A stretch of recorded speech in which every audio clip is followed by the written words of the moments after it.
শুভেচ্ছা ও অভিনন্দন। আসসালামু আলাইকুম। আমি আজকে যে বইটি নিয়ে কথা বলতে এসেছি সেটি শুধুমাত্র একটি বই নয়, সেটি একটি জীবন দর্শন। এটি আহমদ ছফার রচিত একটি দার্শনিক উপাখ্যান।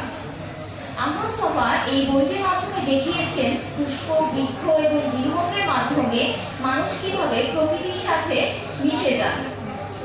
প্রকৃতিকে আমরা শুধু সৌন্দর্যের প্রতীক হিসেবে দেখি, কিন্তু আহমদ ছফা দেখিয়েছেন প্রকৃতি শুধু সৌন্দর্যের প্রতীক নয়, প্রকৃতির সাথে মানুষের একটা নিবিড় সম্পর্ক গড়ে উঠতে পারে। প্রতিটি প্রাণীরই কথা বলার একটা ধরন থাকে, কিন্তু মানুষ হিসেবে আমরা সেটা সবসময় বুঝতে পারি না। প্রকৃতিকে বুঝতে হলে একটা নির্মল আত্মা এবং একটা শুদ্ধ আত্মার প্রয়োজন হয়, যেটি আহমদ ছফা নিজের মধ্যে ধারণ করেছেন। আহমদ ছফা প্রথমেই তিনি একটা চিলেকোঠায় থাকতেন, যেখান থেকে তার যাওয়ার কথা হচ্ছিল, কিন্তু তার না যাওয়ার একমাত্র কারণ ছিল সে সেখানে যে বৃক্ষগুলো আছে তাদের প্রেমে পড়ে গিয়েছে। তবুও নানা জটিলতার কারণে তাকে সেই বাসাটা ছাড়তে হয়।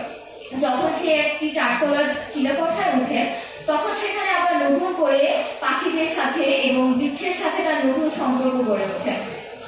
তিনি তার উপন্যাসে দেখিয়েছেন কিভাবে একটা বৃক্ষ অথবা একটা থেতলানো বেগুনের চারা একটা নতুন প্রজন্মের আশা দিতে পারে। তিনি যখন মানবিকভাবে ভেঙে পড়েছিলেন তার সংবাদপত্রের কারণে, আসার পথে সে একটা থেতলানো বেগুনের চারা দেখতে পায়।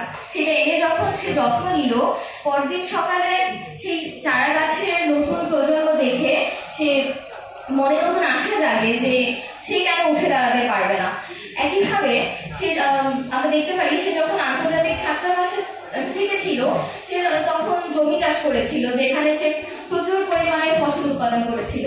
এবং একদিন যখন তার চারা গাছগুলোর বিপদ আসে, সে সেটা স্বপ্নের মাধ্যমে দেখতে পেয়েছিল, যেটা সাধারণ মানুষের পক্ষে দেখা অসম্ভব। কিন্তু সেটা দেখতে পেরেছিল শুধু একটি কারণে, কারণ প্রকৃতির সাথে তার যে আত্মসম্পর্ক সেটা তাকে এটা দেখতে সাহায্য করেছিল। আহমদ ছফা প্রকৃতির এই অনন্য সম্পর্কগুলো নিজের মাধ্যমে ধারণ করেছিল। তিনি দেখিয়েছেন যেখানে ফুল আছে সেখানে সৌন্দর্য আছে, যেখানে গাছ আছে সেখানে শক্তি আছে, এবং যেখানে পাখি আছে সেখানে মুক্তি আছে। তিনি চেয়েছিলেন একটি পাখিকে খাঁচায় বন্দি করে তার যত্ন নিতে, কিন্তু পরক্ষণে সে বুঝতে পেরেছে কোনো প্রাণী বন্ধিত্ব জীবন চায় না, সে স্বাধীনতা চায়। এবং পাখিটি যখন পালিয়ে যায়, তখন পাখিটির আবার ফিরে আসা, তার প্রতি ভালোবাসা এবং তাকে দেখতে আসার বিষয়টি তার মনে জাগায় যে প্রকৃতির সাথে মানুষের যে প্রেমের সম্পর্ক সেটা আজীবন এবং স্থায়ী। এই বইটি বর্তমান পাঠক সমাজকে বিভিন্ন দিকের শিক্ষা দেয়। বর্তমানের এই নশ্বর জীবন এবং বৈশ্বিক অসঙ্গতি থেকে বাঁচারও বিভিন্ন পথ নির্দেশন আমাদেরকে দেখায়। ধন্যবাদ সবাইকে আমার বক্তব্য শোনার জন্য। আসসালামু আলাইকুম।